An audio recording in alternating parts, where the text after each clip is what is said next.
Hi, I'm Erika George. And I'm Kari McGee, and we are HouseLovePDX at Living Room Realty in Portland, Oregon.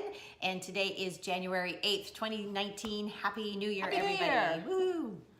We are coming to you today to address what we've seen in terms of buyer trends. And the buyer trend is buyers are telling us they're very scared to get into the market right now. They're worried about entering a risky market where property prices could go down because of a recession. So we want to talk about some of the things that you can evaluate to help you decide if now's a good time for you to jump into the market. One of those things is it may not happen. Actually, home values may not decrease. What we've seen in Portland is about a 2.4% increase over 2017 for 2018. And that felt to all of us like this crazy slowdown because of the astronomical growth we'd had previously. But we're still seeing a slight price increase. And even if we hold flat, those are really, that is a equal market for buyers and sellers. So that's a great market. Realtors are pretty happy to have a balanced market for the first time in 5 years, 8 years. So, but there, in planning for the worst, if there is a recession, we wanted to come to you and talk about the decision-making tree analysis you'll go through. And really the number one thing that you should be asking yourself is, can we hold the property? Can you hold the property if there is a financial crisis? So, and let's get some reference here. So the large financial crisis that we had in 2008 to about 2012 was a 5-year recovery. So for the people who bought at the height of the market, 2007, early 2008, it took them until late 2012, 2013 to recover value and start actually seeing increases in the value they put into their property. So the question for you need to ask yourself is, can you hold your property if you are upside down? Worst case scenario, awful financial crisis, can you afford to pay your mortgage debt in spite of a loss in value of your property? And you should be asking yourself that question every time you buy a house, even if we aren't on the verge of a recession. So that's just really that's your first analysis in the first place.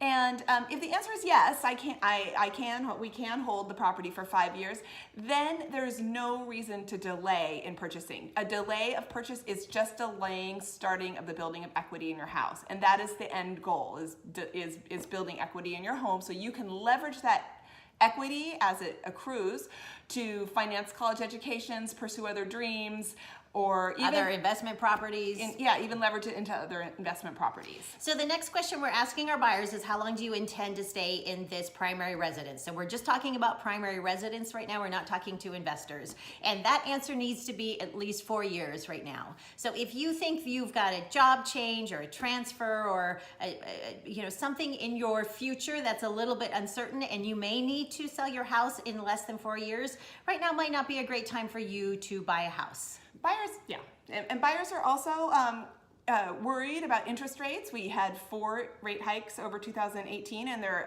expecting at least 2 more. But that is also something that ends up being a little bit of a wash, because as interest rates rise, home prices usually decrease a little bit. So it ends up you will still basically be able to afford the same home. It will just be priced a little bit less. All right, so the bottom line is, if you find a house that you like and you can afford, it is a place for you to live. It's money you would be spending anyway, because we all need a place to live, and hopefully we're all lucky enough to have a place to live. That's money you're spending anyway. You might as well jump in and get started on paying your equity.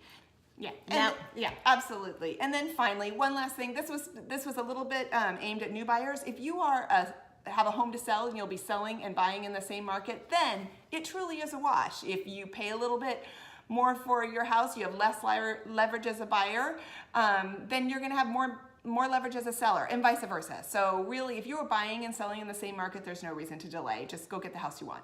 All right, good luck out there.